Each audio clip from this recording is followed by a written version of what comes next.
আসসালামু আলাইকুম ওয়া রাহমাতুল্লাহি ওয়া বারাকাতুহু। প্রিয় দিনী ভাই ও বোন, আপনি কি জানেন জীবনে এমন একটি সময় আসে যখন মানুষ আর কাঁদতেও পারে না, শুধু আল্লাহর দিকে তাকিয়ে বলে, হে আল্লাহ, তুমি ছাড়া আর কেউ নেই। হয়তো আপনি সেই মানুষ যেই অনেক দিন ধরে ধৈর্য ধরেছেন, কিন্তু কেউ আপনার কষ্ট বুঝেনি, কেউ আপনার চোখের পানির দাম দেয়নি। রাতের পর রাত আপনি আল্লাহকে ডেকেছেন, উত্তর না পেয়ে আবারও ডেকেছেন। মনে হয়েছে আল্লাহ কি আমাকে ভুলে গেছেন? না, আল্লাহ কখনো তার বান্দাকে ভুলে যান না।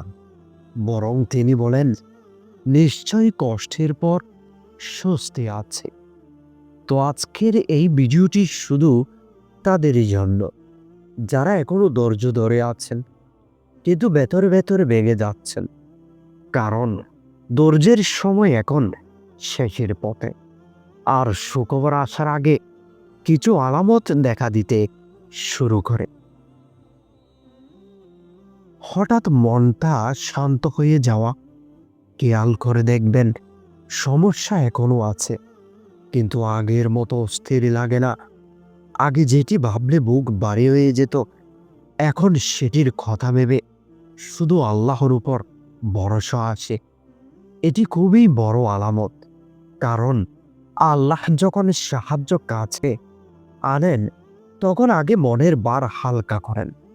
খেয়াল করে দেখবেন যাদের উপর আপনি ভরসা করেছিলেন, তারাই আপনাকে সবচেয়ে বেশি কষ্ট দিয়েছে। কেউ কথা রাখেনি, কেউ পাশে দাঁড়ায়নি, কেউ বুঝতেও চায়নি। এটি শাস্তি না, এটি আল্লাহরই পরিকল্পনা।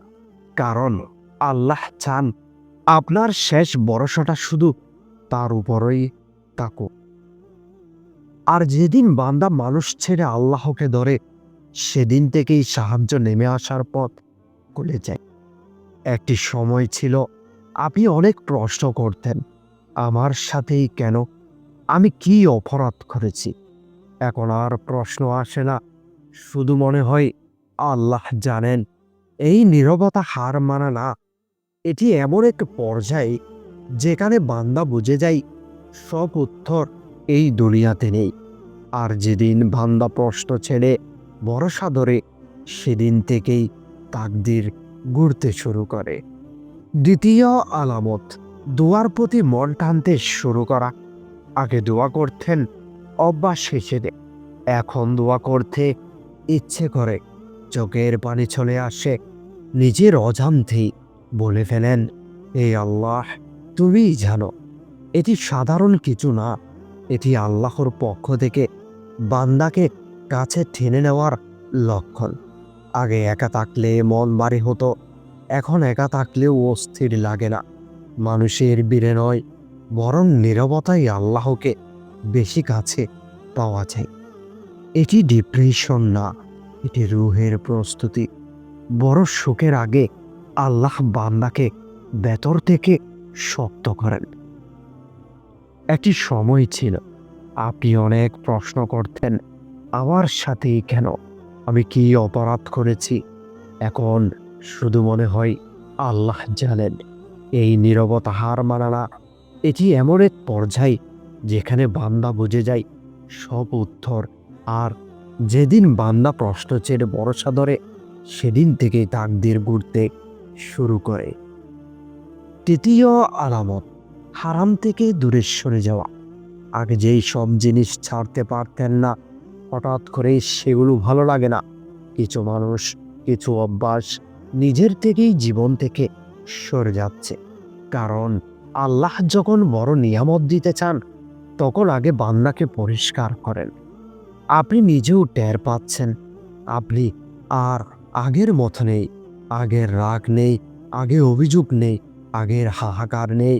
মনে হয় হয়ে গেছে, যা হওয়ার ছিল হয়ে গেছে। এই ভাঙন শেষ নয়, এটি নতুন শুরুর আগের নীরব ধ্বংস। ঝড় চলছে, কিন্তু আপনি আর দৌড়াচ্ছেন না। আগে যেটি হলে বুক ধপ ধপ করত, এখন সেটি শুধু দীর্ঘ নিঃশ্বাস আসে। এই স্থিরতা শেখানো যায় না, এটি আসে অনেক ভাঙার পর। আর এই স্থির মানুষকেই আল্লাহ বড় সুখ সামলানোর যোগ্য মনে করেন। চতুর্থ আলামত, কষ্ট বাড়লেও ভেতরে আশা জেগে ওঠা। সমস্যা হয়তো আগের চেয়েও কঠিন, কিন্তু ভেতরে একটি কণ্ঠ বলে আর একটু আল্লাহ আছেন। এই আশা নিজের থেকে আসে না, এটি আল্লাহ দেন যাতে বান্দা শেষ মুহূর্তে ভেঙে না পড়ে। একটি সময় ছিল বুক পেটে কান্না আসত, এখন শুধু চোখ ভিজে, কিন্তু মুখ দিয়ে শব্দ বের হয় না। এটি দুর্বলতা না, এটি আল্লাহর দেওয়া সবরের পরিপক্কতা। কারণ আল্লাহ যখন বলেন আর অল্প সময়, তখন বান্দার কান্নাও শান্ত হয়ে আসে। আপনি এখন মানুষকে কিছু বোঝাতে চান না, আপনার কষ্ট, আপনার ইবাদত, আপনার খান্না সব কিছুই শুধু আল্লাহ জানুক এটাই চান। কারণ আপনি বুঝে গেছেন মানুষ শুনে আর আল্লাহ বুঝেন, এই গোপন সম্পর্কই সবচেয়ে শক্ত সম্পর্ক। পঞ্চম আলামত, হঠাৎ ভবিষ্যৎ নিয়ে ভাবনা বদলে যাওয়া। আগে শুধু ভয় ছিল, এখন চিন্তার মাঝেও স্বপ্ন আসে। মনে হয় হয়তো আল্লাহ আমার জন্য অন্য কিছু রেখেছেন। বিশ্বাস করুন, এই আলামতটা সুখবরের একদম কাছাকাছি। হয়তো আপনি এখনো নিয়মিত সব ইবাদত করতে পারেন না, কিন্তু যেটুকু করেন সেটি মন থেকে করেন। লোক দেখানো নেই, অভিনয় নেই, শুধু আল্লাহ আর আপনি। আল্লাহ এই ইবাদতটাই সবচেয়ে পছন্দ করেন। আগে নিজের কষ্টই বড় লাগতো, এখন অন্যের কষ্ট দেখলে চোখ ভিজে যায়। আপনি বিচার করেন না, কাউকে ছোট করেন না, অহংকারী না, নরম বানাই। আর আল্লাহ নরম হৃদয়ের উপরেই রহমত নামায়। সবাই যখন ঘুমায় তখন আপনার ঘুম ভেঙে যায়, মনে হয় একটু দোয়া করি। কেউ ডাকেনি, কোনো অ্যালার্ম বাজেনি, তবুও চোখ খুলে যায়। এটিই আল্লাহর বিশেষ ডাক। আর এই ডাক সুখবরের খুব কাছাকাছি।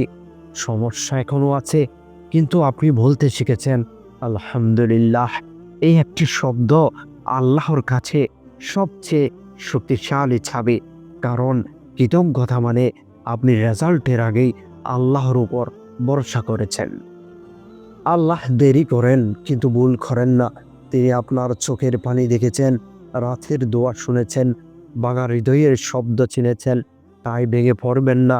ধৈর্যের সময় শেষের পথে।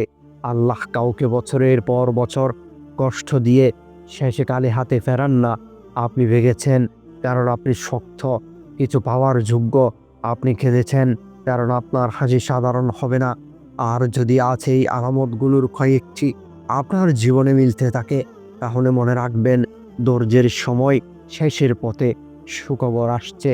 ঠিক সেই সময় যখন আপনি ভাবছেন আর পারছি না, একবার বলুন এই আল্লাহ, এই কষ্টগুলোকে আমাদের জীবনের সবচেয়ে বড় রহমতে বদলে দাও।